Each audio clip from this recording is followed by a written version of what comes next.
Sometimes the teenage brain fails in ways that challenge even our most advanced understanding of how it works.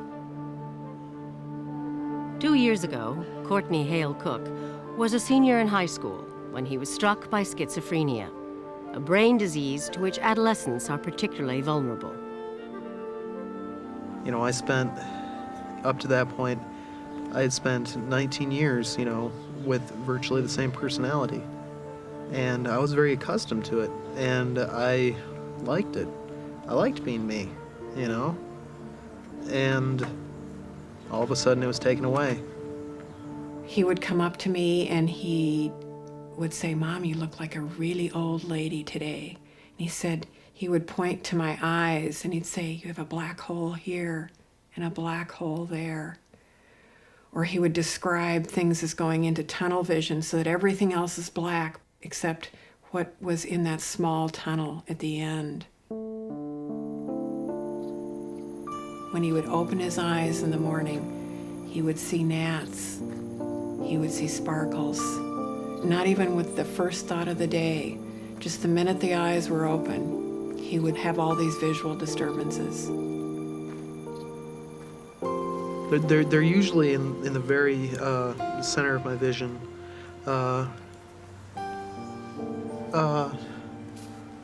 But it varies. Like now, they're kind of just wherever I see the sky. You know, they're still there.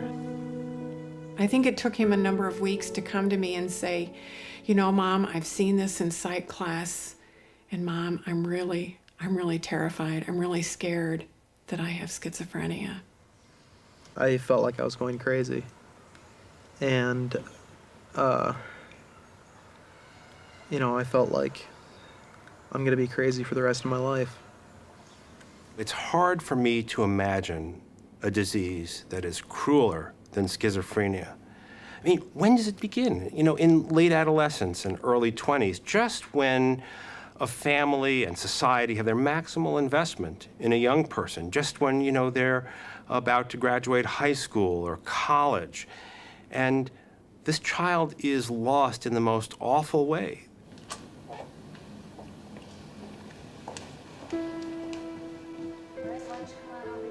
At the University of Iowa, Courtney is part of a research study that is investigating how schizophrenic brains function and malfunction. We'll put the bonnet on. Schizophrenia is as complex as the brain itself, and clues to its biology have been stubbornly elusive. Schizophrenia is definitely an enigma. It's never been possible to identify an obvious disease-related feature that distinguished schizophrenia from all other conditions. You look at a brain of a patient with schizophrenia under a microscope, you don't see anything that would make you say, aha, this is a disorder of these cells or those cells. What has gone wrong inside the brain of someone suffering from schizophrenia? For centuries, the answer has eluded researchers. But new imaging technologies have revealed how the brain fails to function properly. Focusing attention on several different brain regions that are underperforming.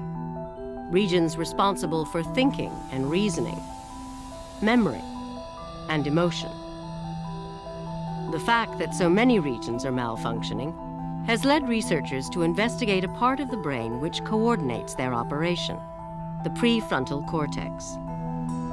There's certainly a lot of evidence that the prefrontal cortex functions like the conductor in an orchestra, and that it maintains harmony and it makes music out of many, many disparate elements of this orchestration. And that we think that part of the problem when the frontal cortex is deficient, as it may be in schizophrenia, is that instead of music, there's noise.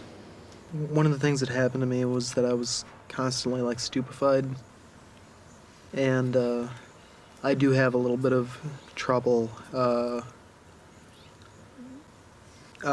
staying coherent, staying to one particular subject. You know, because my mind is somewhere else. This time I want you to tell me the color of the ink. Ignore what the word says and tell me the ink. Red, blue, brown. Okay? All right. As quickly as you can. Ready? Go.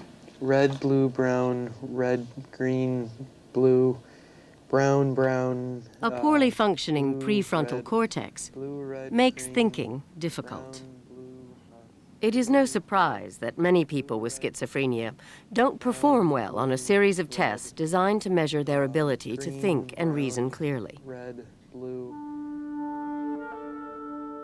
Courtney was once a good student, but as the disease progressed, his grades began to drop, and he finally had to put off plans for college.